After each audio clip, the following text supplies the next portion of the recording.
Episode 206. Are these comics going to make good film and television shows? We have the JSA number 4 and Red Sonja number 18. That's the end of that series, too. Let's talk about them right now.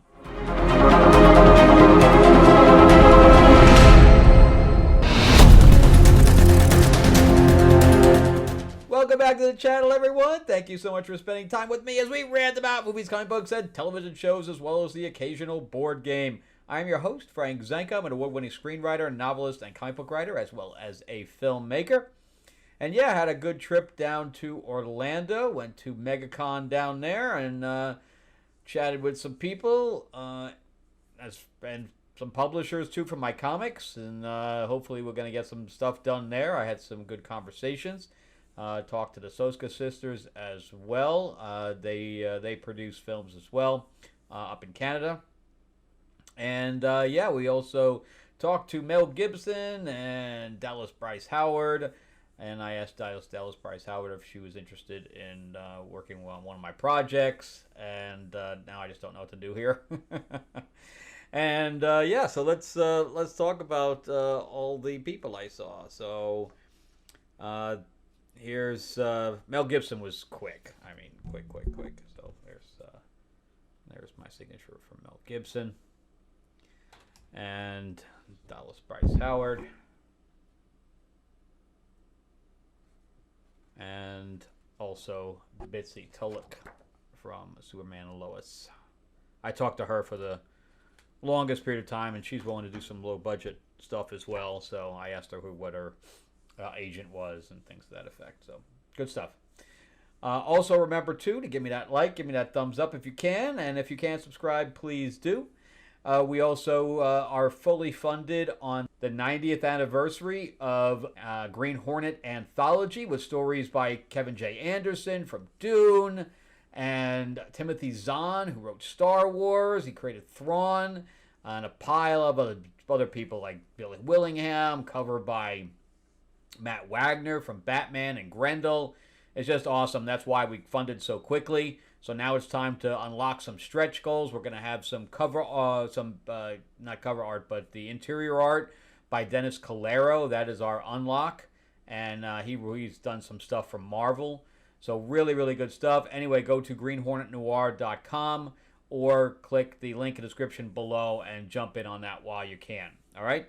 So let's jump into the JSA. This is by Lemire, right?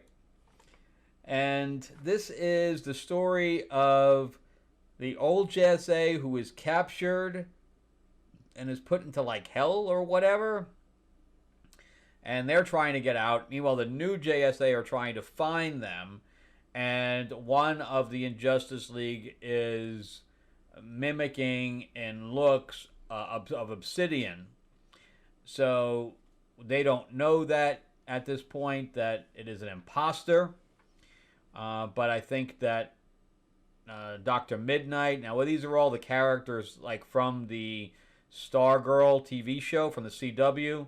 These are all those characters. So it's kind of like the new JSA.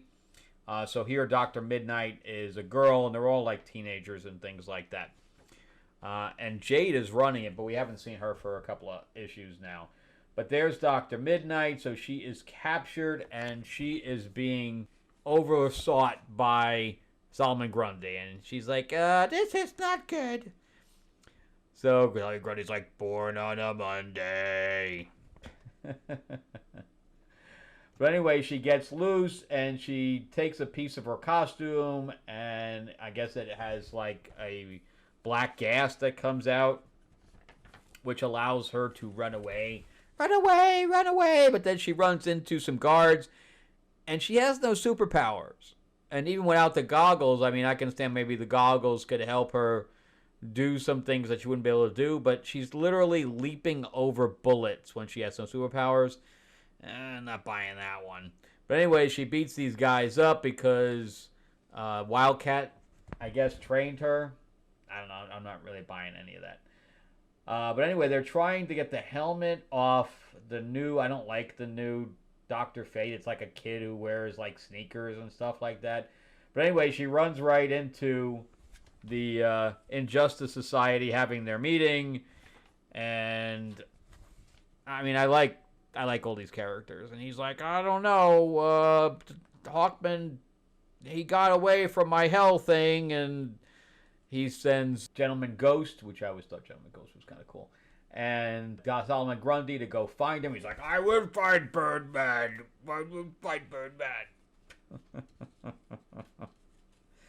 So meanwhile, she's just bumping into out of bad rooms here. But then we switch over to Obsidian, who is in, I guess, this mock, because I don't think that guy's really a nurse or a doctor or whatever, and he just keeps giving him knockout serum. So every time he goes and wakes up, they knock him out.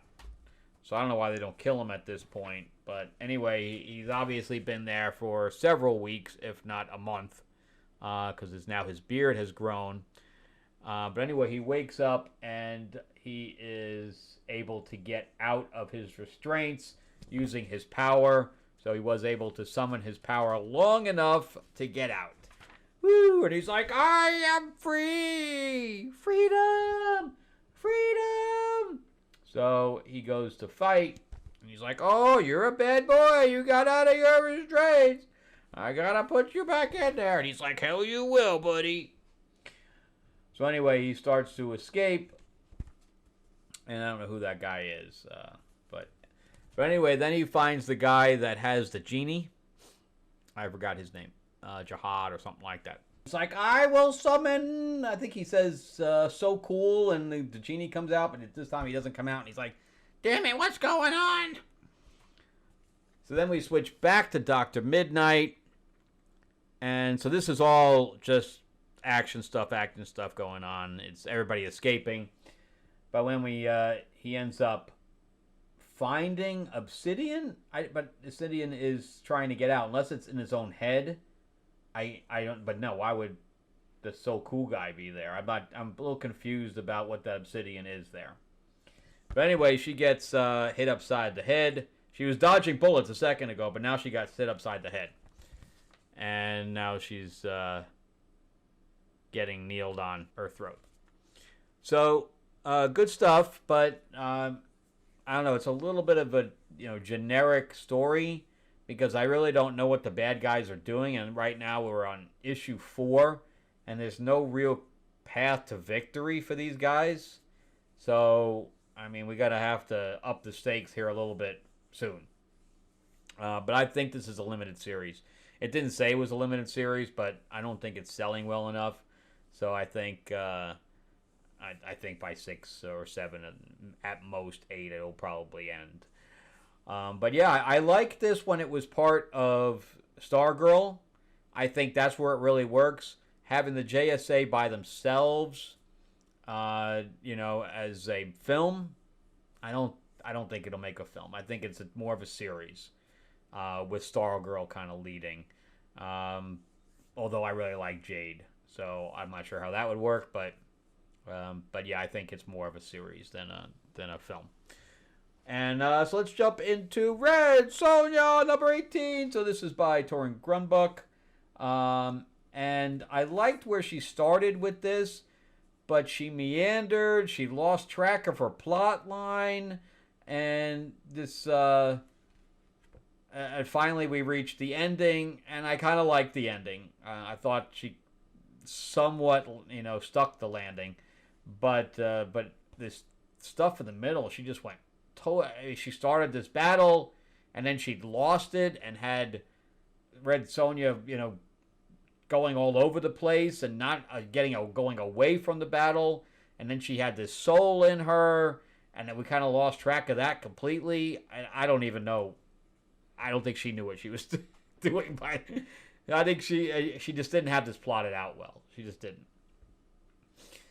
But anyway, so now we're back fighting Kulan Goth's guys with Ymir, who was this big giant, and Grace, who she originally saved way back in the beginning of this thing. She ended up being like a woodland goddess with wings. We never saw her other family again. And I'm not sure what happened with the soul after all this. But anyway, she went to fight Cool Goth. Didn't work out well.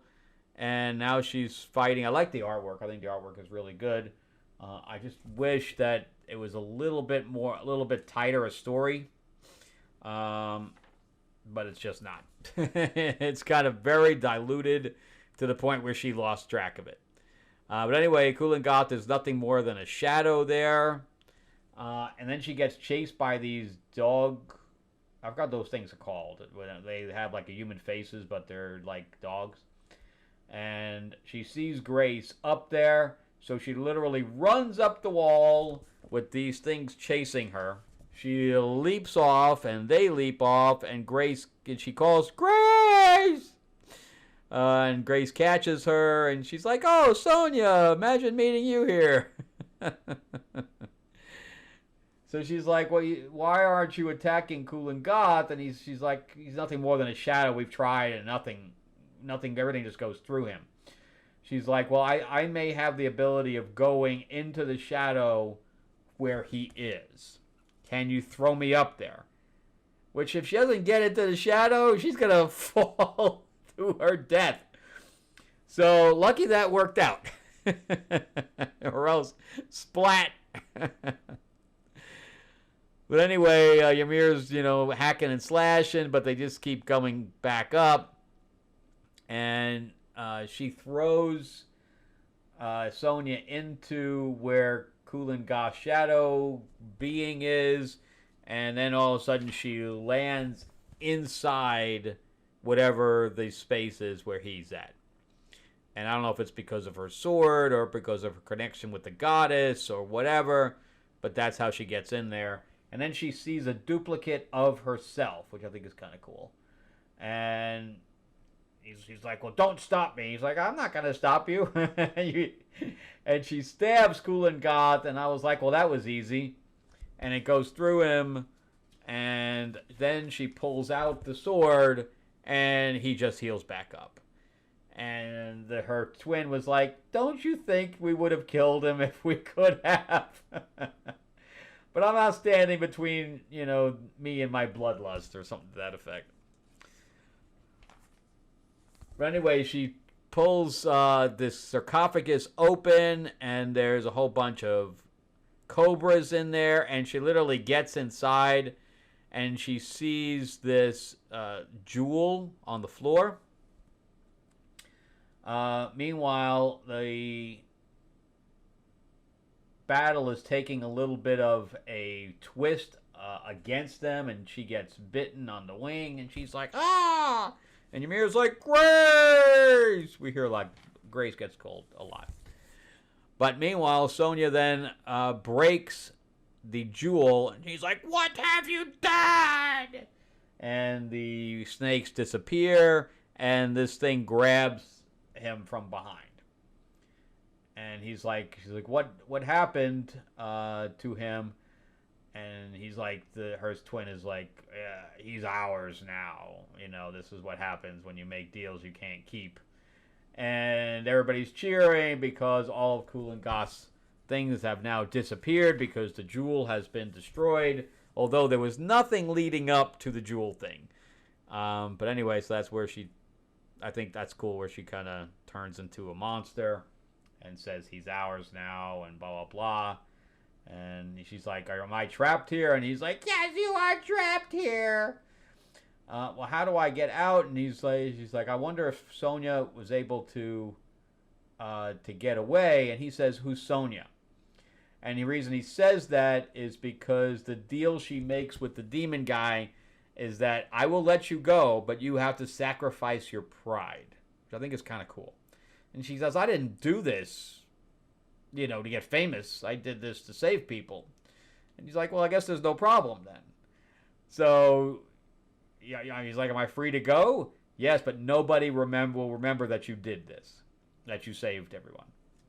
Again, there should have been a lead up to the jewel. There was none of that. There's no lead up to anything. And that's why nobody can remember that she was part of any of this. And, she gets hit on, of course. And then she gets thrown out of the thing because she has no money. And then there are some hookers there. I guess she's bisexual now. I don't know what happened there. And he says, no, she can't afford anything. Go away. And there's, a play going on about the fact that Ymir and Grace are the ones that beat Cool and Goth and not her. She's like, maybe I made the wrong decision. And she's like, screw it. There'll be some more adventures in the future. And it says the end, and it does not show that there's another issue. So I assume that Red Sonja is taking a hiatus. So I like a lot of this, but boy, is it all over the place. I mean, the writing on this is just, paint on the freaking wall, just splattered everywhere. There's no cohesive line to any of this. So I'm going to say no, that this story would not make a good film, where originally I said it might, but now I say no, because it needs a major rewrite. And JSA, TV show only. It was fine as Stargirl, but it's not a movie for sure. All right, well, that's it for me. Thank you guys so much for watching. I greatly appreciate it. Remember to give me that like, give me that thumbs up if you can. And if you can subscribe, please do. And if you want to jump into Green Hornet, the Detroit Noir anthology, celebrating the 90th anniversary with Timothy Zahn and Kevin J. Anderson, and a pile of other writers. It's just awesome, the amount of talent that's in this thing. Anyway, go to greenhornetnoir.com or check out the link in the description below and jump in on that. All right, I'll see everybody on the next episode. Thank you guys so much for watching.